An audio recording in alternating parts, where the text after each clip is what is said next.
reciting the Pledge of Allegiance. I pledge allegiance to the flag of the United States of America and to the republic for which it stands, one nation, under God, indivisible, with liberty and justice for all. Roll call, Ms. Williams. Mr. Lyons. Here. Mrs. Mizbach. Here. Mr. Kashani. Here. Dr. Campbell. Here, head on mute. Mr. DiTullio. Here. Dr. Mihalik. Here. Dr. Meyer. Here. Mr. Moy. Here. Mrs. Swope. Here. Thank you. Thanks, Barb. Correspondence? Chris Lucy emailed board members thanking them for their leadership. Thank you. Do you want to do the first recognition of visitors? Yes, I apologize. Do you have any visitors in the physically present? There are none here in the DeWitt blank. Do you have any in the waiting room on the call? No, Very well then. not that we're aware of. Item 2.01 is a motion to approve the submission of the 2020 GDF grant application for the Field 6 project to the Redevelopment Authority of Allegheny County. May I have a second? Second.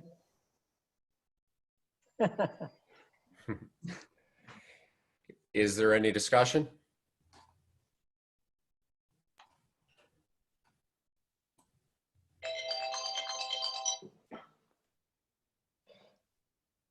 Okay, let's do a roll call vote to resolve any ambiguity. Ms. Williams? Sure. Mrs. Swope. Yes. Dr. Meyer. Yes. Dr. Campbell. Yes. Mr. Moy. Yes. Dr. Mihalik. Yes. Mr. Lyons. Yes. Mr. Kashani. Yes. Mr. DiTullio. Yes. Mrs. Mizbach. Yes. Thank you.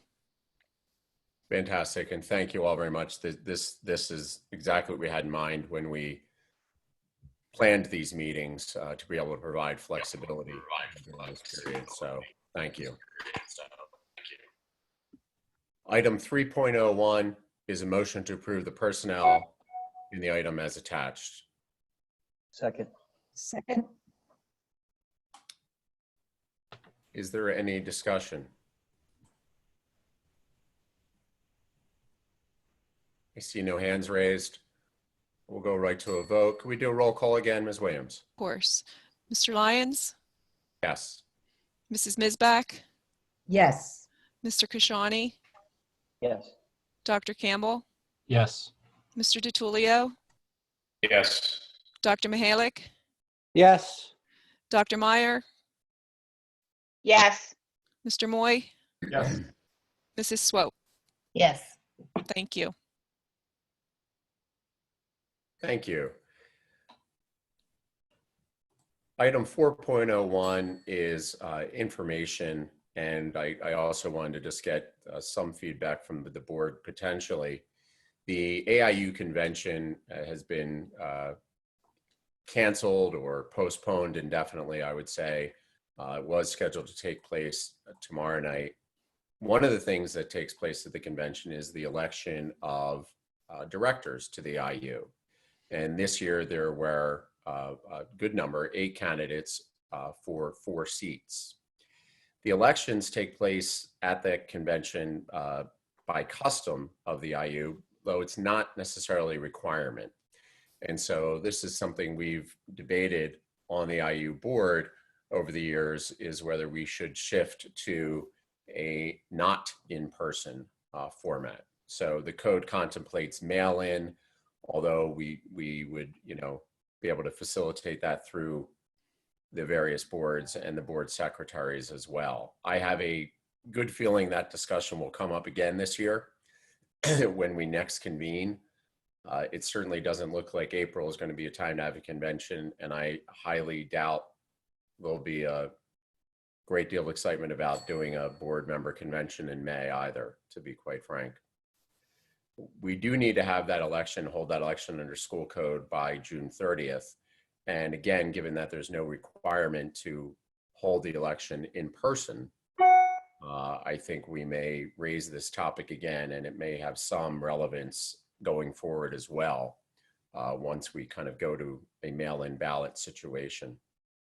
There may be some expectation among member school districts to be able to continue to vote for IU directors without necessarily attending the conference in person.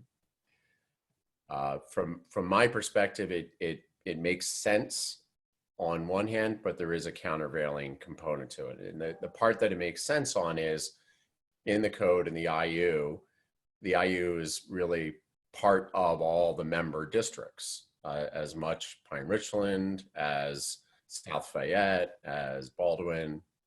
And so each board should have a say, and I'm not sure that attending the conference seems to, rise to the level of a prerequisite for being able to exercise that diligence in appointing board members.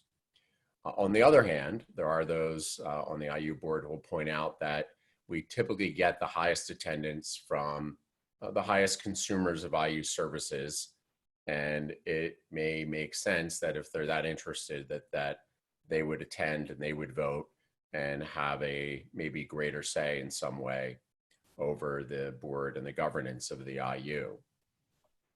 As part of background, I would also add that some schools that may traditionally, and it waxes and wanes, not have high attendance at the conference could include some of the larger enrollment districts. And that matters because board members from member districts, their votes are counted in proportion to the weighted average daily membership of their school district.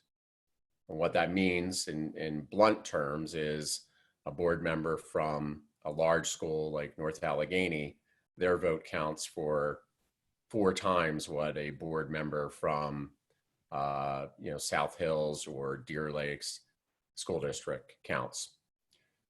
And it could be that you'd see some overwhelming of the ballots if there was no longer a requirement to attend in person.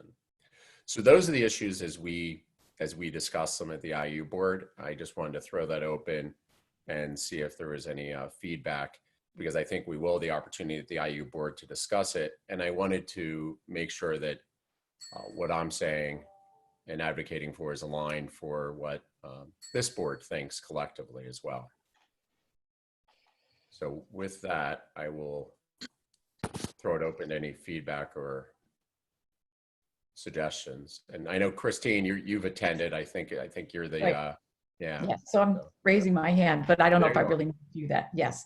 So I did attend just last year, and one of the benefits I see as well is that in going to that, I did get to see the services programs. It was interesting, and it was really, I say, enlightening. So it would be the convention could still be held even if the vote wasn't required to be there at that time.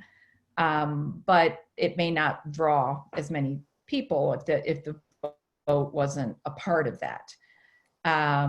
So that would be a shame, because there's a lot of time and effort that goes into preparing for, presenting those services and so on. I also observed that, a district can bring as many people as they want if you encourage to vote, and that does make a significant difference on the ballot. I don't say the ballot, but the voting itself. So I don't see that. Well, I'm not sure how I can say this, but moving it away from being at the convention where you have to vote at the convention itself. I don't know if that would make a difference if a board member can convince the rest who wants to be voted in, can convince the rest of the constituents to vote for them, or to come physically to be present. Anyway, not sure if that really makes sense, but my viewpoint is that yes, we do need to have it. I think that it would be good to allow it to be done where you don't have to be present, that you can do it remotely. Thanks, Christine. I'll recognize Dr. Meyer.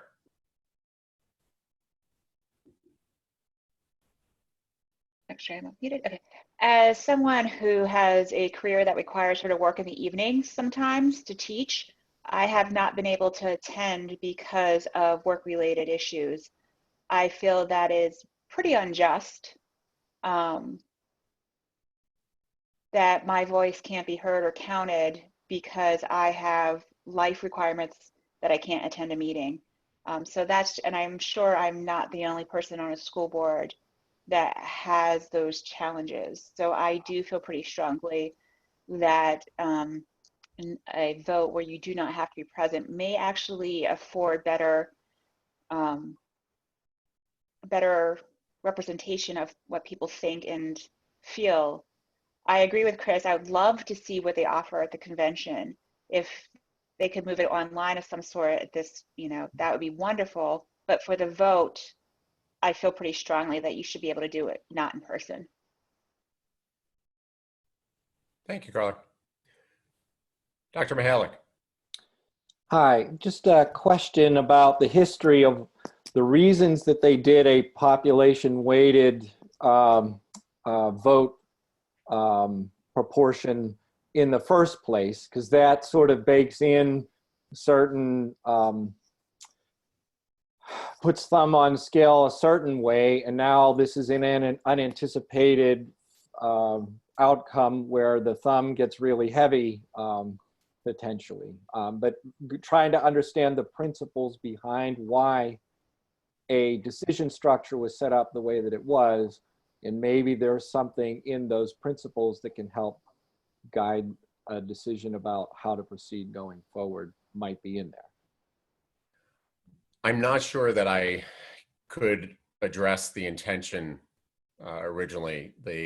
As far as I know, the proportional voting component has been a part of the school code since the establishment of the IUs throughout the state in the early 70s. So anything other than, I think they're doing it to entail some sort of proportionality. I just don't know.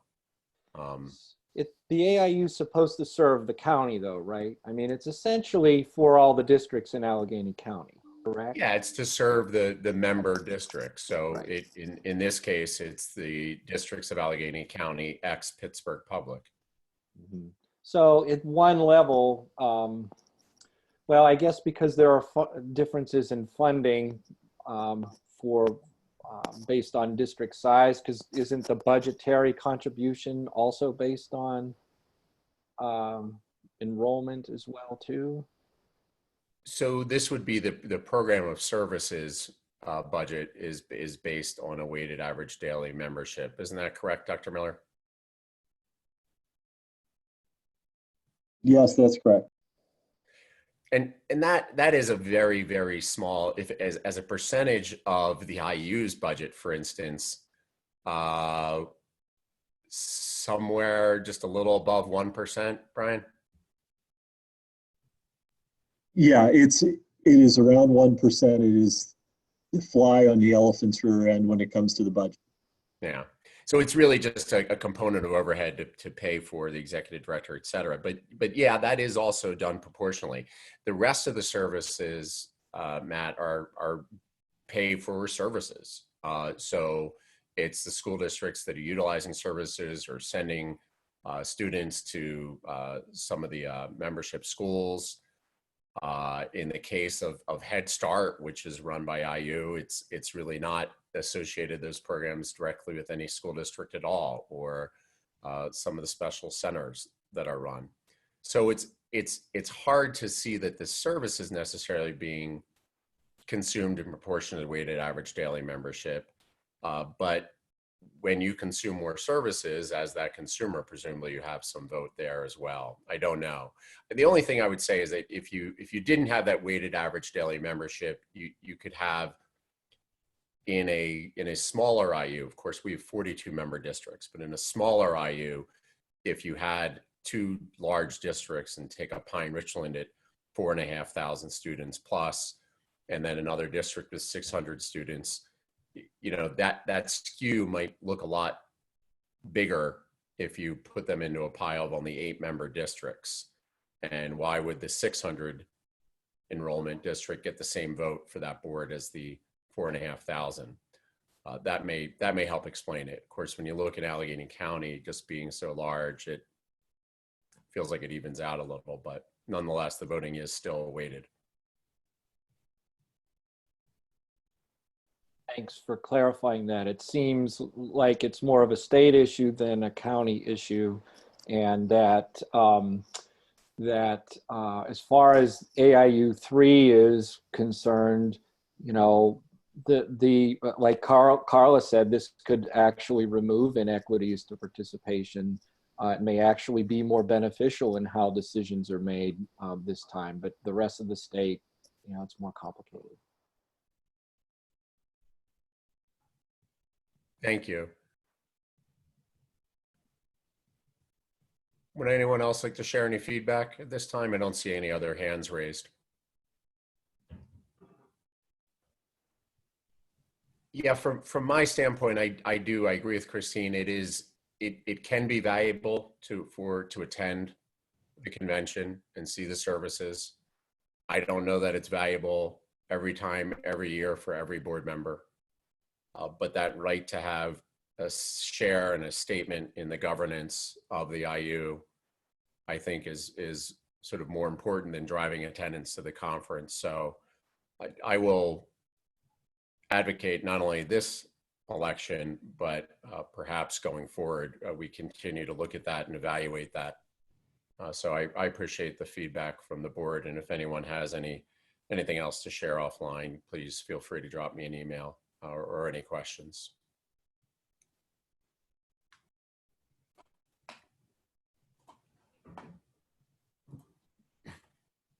Ms. Williams, do we have any virtual or in real life visitors?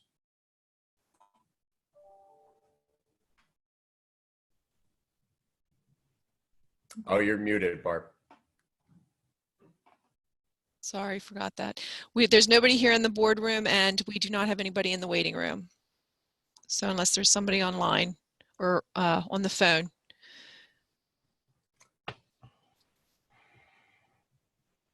It appears not. Does anyone else have any business for the good of the order? I just want to note that in light of the federal announcement last night to social distance until April 30th, our May 1st date that we threw out as a potential reopening time seems very prudent, along with, you know, what the federal government is recommending. Indeed. Anything else to share? If not, we will adjourn the meeting. Thank you, everyone. Thank Thanks, you. Peter. Thank you. Thanks. Thanks all.